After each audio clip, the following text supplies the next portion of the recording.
We played through 7 dungeons, learned 8 magic spells, 2 sword skills, and collected a bevy of useful items which allowed Link to claim the Triforce of Courage and awaken the ancient sleeping Princess Zelda. Today on Legendary Adventures Podcast, we're going to put a bow on the experience and discuss the world design and legacy of Zelda II.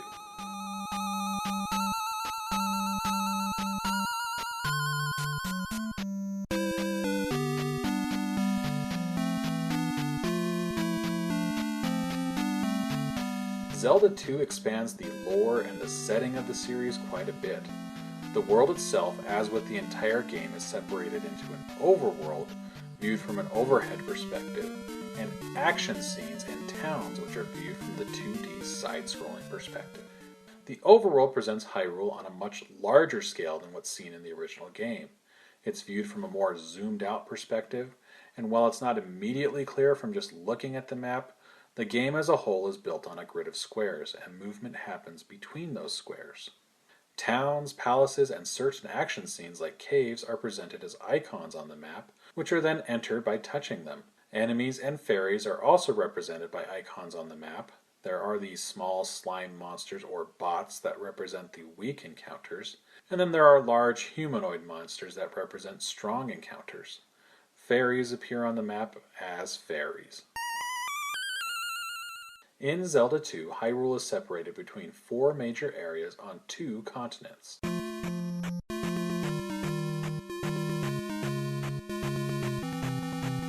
The first of the 4 areas is the starting area, and it's on the first continent.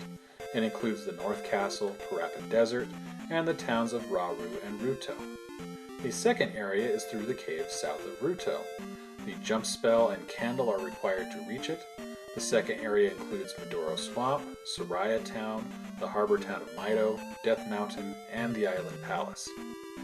The third area is on the second continent and is reachable only by raft. It includes the towns of Niburu and Darunia, Maze Island, and the Ocean Palace. The fourth area is blocked by the River Devil, which is defeated only by the flute. It includes the destroyed towns of Kasuto, the rebuilt town of Kasuto, the Hidden Palace, the Valley of Death, and the Great Palace. Each of these 4 areas of Hyrule are hard-locked, meaning players cannot venture into them until they acquire the proper item. The tighter structure of the world also means that the dungeons have a set order which can't really be varied. Items from each dungeon are required to reach the next dungeon in sequence. Medoro Palace is particularly crucial. It can't be completed without acquiring the Handy Glove, and later dungeons also require use of the Handy Glove. Yes, truly determined players can venture into each dungeon, acquire the item, and then leave in an effort to vary the dungeon order, but that really isn't a practical way to play. Players will ultimately have to return, defeat the boss, place the crystal to unlock the Great Palace. This more structured approach to exploration means that the world is continually expanding for most of the playtime. There's still some room to explore, there are secrets to find in each area, but the world is open to the player in smaller chunks at a time. The game generally does a good job with its hints to help guide the player through the quest, although sometimes it does get a little too obscure. For example, consider meeting with Bagu to get a note to cross the river in Soraya. The supposed hint to his location is difficult to find, and once we do get it, it's entirely unclear. A bot simply says his master is in the woods. Also unclear is how players were intended to find the hidden town of Kasuto without a walkthrough. Players need to use the hammer as an axe. This ability is mentioned in the manual, but there's no hint of it in the game, and this is literally the only place where it's required. I frankly had forgotten about the mention in the manual because I didn't need to read the manual except at the very beginning of the game. Players also didn't need to clear trees to meet Bagu in the woods, but they do need to clear trees to access the hidden Kasuto. It's a strange inconsistency that leads to frustratingly obscure design. Of Zelda II's 8 towns, each is presented from a side-scrolling 2D perspective. They are also split between multiple screens. There's an effort by the developer to make each town feel unique in some way. They all have different color schemes, quests, and layouts.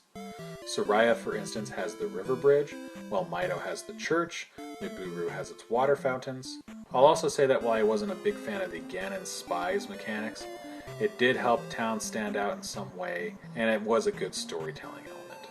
Back out on the world map, the zoomed out view and the inclusion of 2 continents goes a long way to making Zelda 2 feel like a much bigger, more realized world than the one in the original Legend of Zelda. The game further emphasizes this by including a representation of the original game's map on the southern end of Death Mountain. We can see Spectacle Rock represented, now as a rock and a cave side by side. There's the cemetery to the southeast of it. There are 2 forests. 2 lakes are also represented. It's a fun little Easter egg for players of the first game, but it also builds out Hyrule.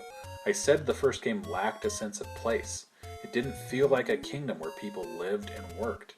Here, Zelda 2 changes the context of it by making the original game world just a small region of a much larger kingdom. Overall, I would say that I like the world of Zelda 2, but I don't necessarily like exploring it.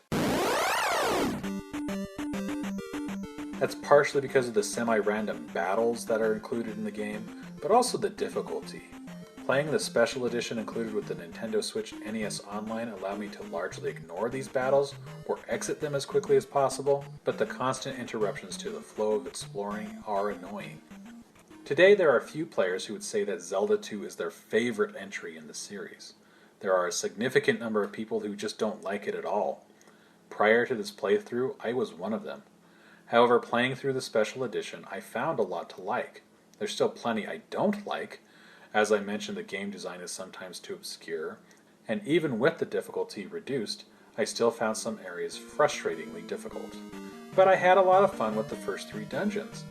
I was much more mixed on the final 4. For some reason I can't quite put my finger on, I still got some enjoyment out of the Ocean Palace, even though I needed a walkthrough to help me find the boss. There was also a large number of repeated rooms in that dungeon. I generally just like the Maze Palace and the Hidden Palace especially. That false floor goes a long way to throwing me off, but also just reaching that boss is difficult, and I'm not sure I would have figured out how to do so without a walkthrough. The Great Palace is also a mixed bag. It's got its false floors, its difficult enemies, but I liked the look of it, and some of its set pieces are nice. However, if I were playing this game on its original difficulty, without access to a rewind feature, I would likely have rejected all of these last 4 dungeons as being entirely too punishing. On the whole, I think I'd say Zelda 2 is probably my least favorite of the mainline Zelda games, but I do have a new appreciation of it. So how does Zelda 2 continue the Zelda formula established in the first game? Well, that's actually hard to say. There are elements that are here. This is still an action-adventure game where players must venture through a variety of dungeons to complete the main quest. And it could be argued that Zelda 2 is an open-world title. After all, it has an interconnected world map that's presented as one location. But I could see arguments also against it being open-world. The map's not to scale, and after all, its towns and its caves and other locations are just icons that shift the perspective of play to a 2D perspective once they are touched, and those shifting perspectives could be seen as too much of a break to really consider it as being open world as well. In fact, these side-scrolling segments are really the core of Zelda 2, while the overworld's more of a bit of added spice. So again, I could see the argument that this is not open world, but on the flip side, I do think the interconnected nature of the world and the elements of exploration could be arguments in favor of it being open world. Ultimately, I'll let you decide what you think. Turning to the dungeons, these are again experienced through that 2D side-scrolling gameplay. Dungeons contain no map or compass to guide the player. It's up to the player entirely to explore and to keep the layout of dungeons in their heads, or to break out the notebook and pen and map it out themselves the old-fashioned way.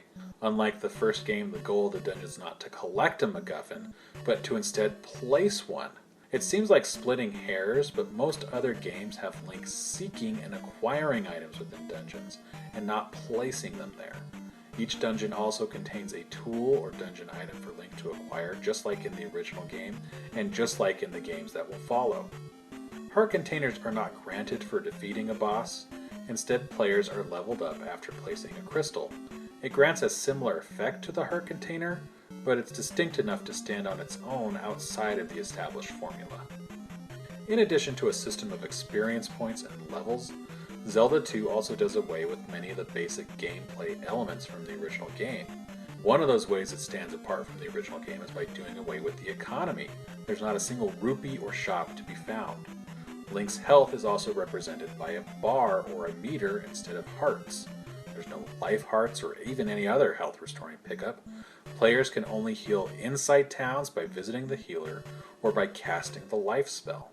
And the game also stands apart through its use of an arcade-style limited life system. We've discussed the how and the why these changes came about, but just as a quick recap, the initial prototype wasn't built with Zelda in mind. That theming came later. There's also a majorly different team working behind the scenes.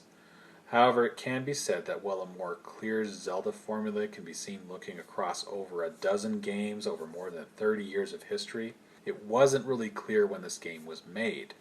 There seems to be an effort to incorporate ideas from the original game, but they're generally not what we would consider the hallmarks of the series. When Link's health is full, he can still shoot a sword beam, for instance, for a ranged attack against enemies.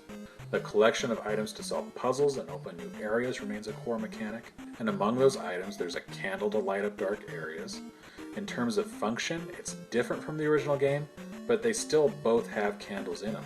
Both games also include a raft and a flute, and in both games the flute is used to reveal a dungeon, while the raft allows players to reach an otherwise inaccessible area.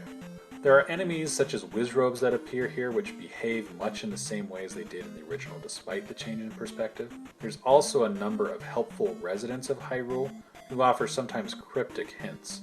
Many of them are old men and women just as they were in the first game. There are elements here that will remind players of the first game, but it's also very clear that this is a very different experience on the whole. While Zelda II is different and it's not exactly beloved today, it's hard to ignore its lasting legacy. In his NES Works series on YouTube, Jeremy Parish notes that Zelda II influenced other games on the NES like Rambo and Castlevania II Simon's Quest and Blaster Master. Even today we can spot games that have at least a hint of Zelda II in them, such as Shovel Knight and Shantae in The Pirate's Curse. Zelda II also influenced other games within the Zelda series itself.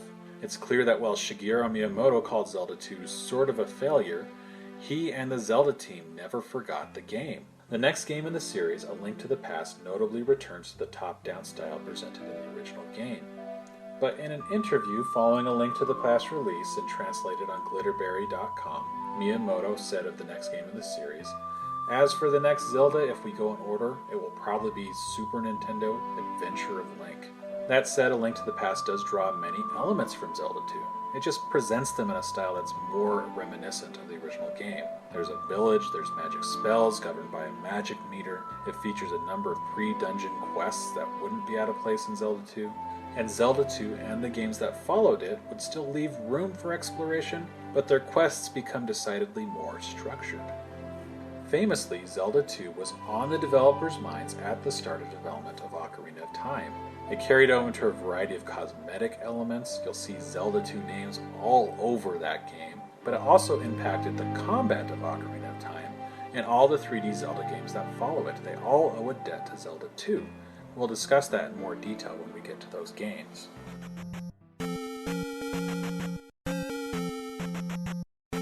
The lore and storytelling of The Legend of Zelda is also making big steps and taking on a recognizable shape here. The Triforce is now comprised of 3 pieces and will continue to be 3 pieces for the rest of the series. Ideas like Triforce symbols appearing on the back of hands of some individuals, like Link, Zelda, and Ganon, were introduced here and will continue to be an element moving forward. The game also firmly establishes that the death of Ganon is not permanent, and that there is more than one Zelda. Now, the concept of there being more than one Link does not firmly appear here, but it's been implied in the manuals about this game and the previous, where players are told to create their Link. Up next, it's Season 3 of Legendary Adventures. I'm going to dive into the history of The Legend of Zelda: A Link to the Past. If you're interested in following along, please subscribe and please consider sharing this podcast with another Zelda fan. You can play A Link to the Past on Nintendo Switch Super NES Online with a subscription. I'm Paul Riley. Thanks for listening.